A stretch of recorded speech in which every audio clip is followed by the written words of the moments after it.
Graça e paz em nome de Jesus. Nós estamos iniciando mais um quarto de hora. É isso aí, 15 minutinhos de palavra, 15 minutinhos de oração, 15 minutos de louvor e adoração e 15 minutos de ações de graça. Assim você fica uma hora na presença de Deus, uma hora de devocional. Hoje não há carência de pregadores que preguem sermões eloquentes sobre a necessidade e a natureza do avivamento e que elaborem projetos para o avanço do reino de Deus. Mas os pregadores de oração estão bem mais escassos. O maior benfeitor que esta era pode ter é um homem que traga os pregadores, a igreja, o povo, de volta à prática da verdadeira oração. O reformador necessário hoje é o que apregoa a oração. O líder que Israel exige é um que, com voz de trombeta, chame os ministros de volta a estarem de joelhos. Há conversa considerável no ar sobre a vinda de um avivamento, mas precisamos ter visão para ver que o avivamento de que precisamos é o único que pode ter valia de avivamento real, genuíno e verdadeiro, é aquele que nasça do Espírito Santo de Deus, que traga profunda convicção de pecado e regeneração para aqueles que buscam a face de Deus. Tal avivamento vem no final de um período de verdadeira oração. E é completa tolice falar e esperar um avivamento sem o Espírito Santo atuar nesse aspecto peculiar, condicionado a muita oração fervorosa. Tal avivamento começará nos púlpitos e nos bancos, será promovido tanto por pregadores como por leigos que trabalhem em harmonia com Deus. O coração é o dicionário da oração. A vida é o melhor comentário sobre a oração. E o exterior carrega sua mais plena expressão. O caráter é formado pela oração. E a vida, na verdade, é aperfeiçoada pela oração. E isso o ministro precisa aprender tão completamente como um leigo. Há apenas uma regra para ambos.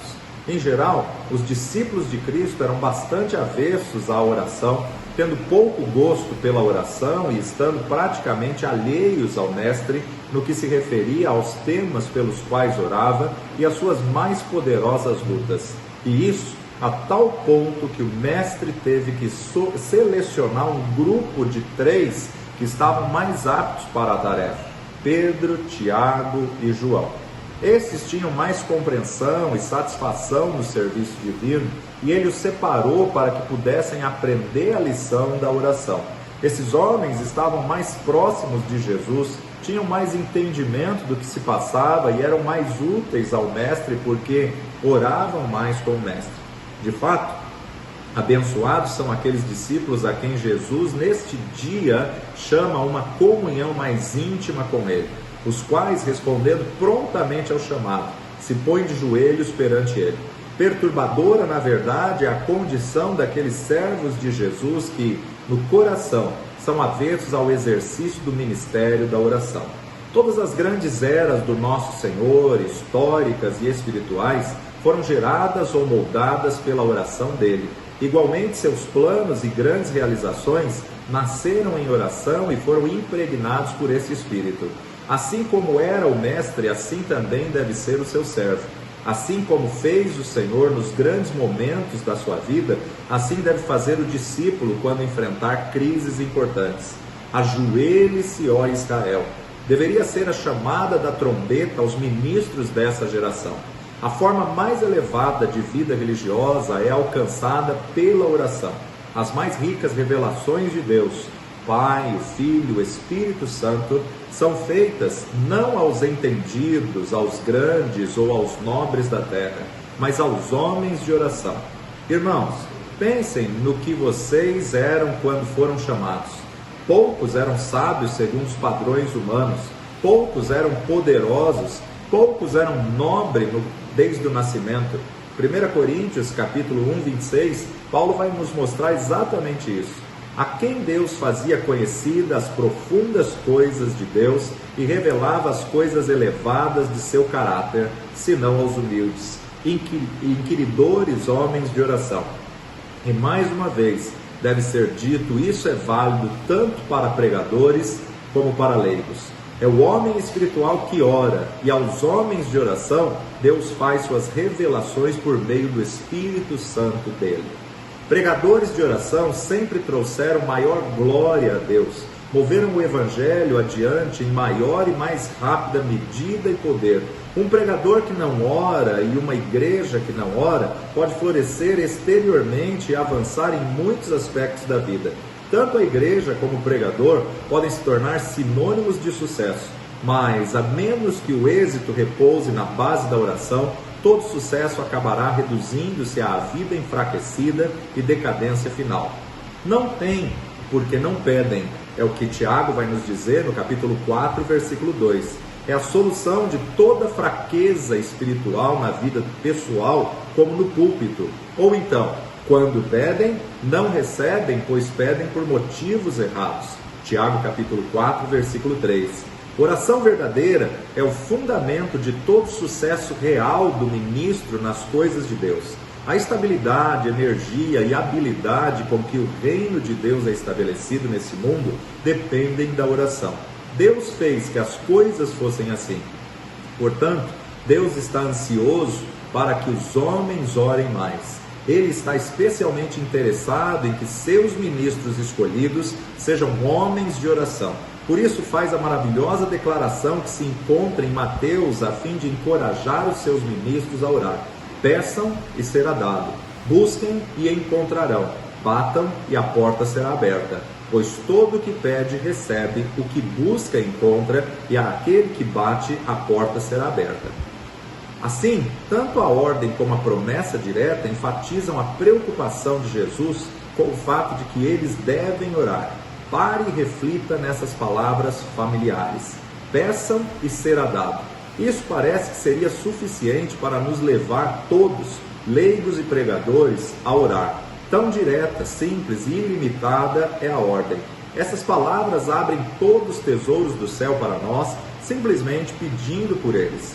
Se nunca estudamos as orações de Paulo, que foi sobretudo um pregador aos gentios, temos apenas uma pequena visão da grande necessidade de oração e do quanto ela é válida na vida e na obra de um ministro do Evangelho.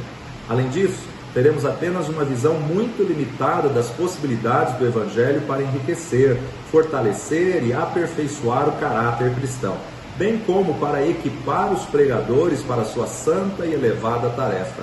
Quando aprenderemos a lição simples, mas muito importante, de que a coisa realmente necessária na vida de um pregador para ajudá-lo em sua vida ministerial, manter a sua alma viva para Deus e dar eficácia à palavra pregada por ele, é a oração real, constante e perseverante. Paulo, com a oração em mente, assegura aos colossenses que Epáfras está sempre batalhando por vocês em oração, para que, como pessoas maduras e plenamente convictas, continuem firmes em toda a verdade de Deus. Colossenses capítulo 4, versículo 12. Para esse elevado estado de graça, firmes em toda a vontade de Deus, ele ora para que sejam conduzidos. Portanto, a oração era a força que iria levá-los àquele elevado, vigoroso e estável coração. Isso se assemelha ao ensino de Paulo aos Efésios, e outros para pastores e outros para mestres, com o fim de preparar os santos para a obra do ministério, para que o corpo de Cristo seja edificado. Efésios capítulo 4, versículo 11 e 12. O qual evidentemente afirma que a obra completa do ministério não é meramente levar pecadores ao arrependimento, mas também é o aperfeiçoamento dos santos. Por esse motivo, Epáfras batalhava por eles em oração. Certamente ele era um homem de oração, para orar tão fervorosamente por aqueles primeiros cristãos. Os apóstolos empenharam-se para que os cristãos honrassem Deus com a pureza e firmeza de sua vida exterior. Eles deveriam reproduzir o caráter de Jesus Cristo, deveriam aperfeiçoar sua imagem em si mesmos, absorver o temperamento e refletir o comportamento de Cristo em seu temperamento e conduta. Eles deveriam ser imitadores de Deus como filhos amados, serem santos como Ele é santo. Assim mesmo, os leigos deveriam pregar por sua conta e caráter, da mesma forma que o ministro pregava com a boca, a fim de elevar os seguidores de Cristo a tais alturas exaltadas da experiência cristã. Eles eram verdadeiros no ministério da palavra e no ministério da oração, no santo zelo consumidor, na ardente expectação, repreensão e reprovação, somando-se a tudo isso, santificando tudo, fortalecendo e tornando tudo isso saudável, centralizavam e exerciam constantemente a força da mais poderosa oração. Noite e dia devemos insistir em orar. 1 Tessalonicenses vai nos desafiar a orar sem cessar. Paulo nos desafia escrevendo a primeira carta, capítulo 3, capítulo 5, ou seja, orando sem medida, com intenso fervor, superabundantemente, além da medida, com excessiva abundância. Noite e dia, insistimos em oração para que possamos vê-los pessoalmente e suprir o que falta à sua fé. Que o próprio Deus, nosso Pai e nosso Senhor Jesus Cristo preparem o nosso caminho até vocês. Que o Senhor faça crescer e transbordar o amor que vocês têm uns para com os outros e para com todos, a exemplo do nosso amor por vocês. Que Ele estabeleça e fortaleça o coração de vocês para serem irrepreensíveis em santidade diante de Deus, nosso Pai. 1 Tessalonicenses 3, de 10 a 13. Era dessa forma que esses apóstolos, os primeiros pregadores da igreja primitiva, esforçavam-se em oração. E somente os que se esforçam de igual maneira são sucessores desses apóstolos. Essa é a verdadeira sucessão apostólica da Escritura, a sucessão da fé simples, do intenso desejo por santidade de vida e coração e zelo na oração. São essas coisas hoje que fazem um ministério forte, fiel e eficaz. Obreiro que não tem do que se envergonhar, mas que maneja bem a palavra da verdade, como Paulo escreveu a Timóteo na sua segunda carta, capítulo 2, verso 15. Jesus Cristo, líder e comandante de Deus para o seu povo, viveu e sofreu seguindo essa lei da oração. Todas as conquistas pessoais dele em sua vida terrena foram logradas pela obediência a essa lei, enquanto as vitórias conquistadas por seus representantes desde a sua ascensão aos céus tiveram lugar somente quando esse requisito da oração foi plena e intencionalmente cumprido. Cristo era submisso a esse único requisito da oração. Seus apóstolos eram submissos ao mesmo requisito da oração. Seus santos também, e até mesmo os anjos. Portanto, os pregadores estão sob a mesma lei da oração. Nem por um instante estão isentos da obediência à lei da oração. Ela é a própria vida deles, a fonte de poder, o segredo de suas experiências religiosas e comunhão com Deus. Cristo não podia fazer nada sem oração. Cristo podia fazer todas as coisas por meio da oração. Os apóstolos eram impotentes sem oração e eram absolutamente dependentes dela para ter sucesso na derrota dos inimigos espirituais. Eles podiam fazer todas as coisas pela oração. Que você possa ter essa consciência e ter justamente esse comprometimento com o Senhor. Orai sem cessar. Pai de amor e Deus bendito, graças te damos, ó Pai, pela tua palavra que nos guia a toda a verdade. Vem, renova, vem e fortalece, vem e abençoa cada pastor, cada líder, cada ministro. Nós declaramos, ó Pai, um renovo do Senhor. Levanta aquele que está caído, restaura aquele que está prostrado, meu Pai. Revigora as forças do que não tem nenhuma força, nenhum vigor, e abençoa o teu povo. Manifesta o teu poder, a tua glória, a tua unção, tua capacitação, e levanta o teu povo, ó Pai, para um novo tempo de bênçãos, de milagres, em nome de Jesus. Desafia-nos a cada dia a orar. Espírito Santo de Deus, ensina-nos a orar como convém, para a tua honra e tua glória, no precioso nome de Jesus. Amém e amém.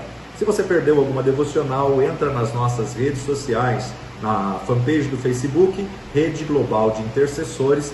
Tem mais de 120 devocionais ali de oração, todas elas falando sobre a prática da oração.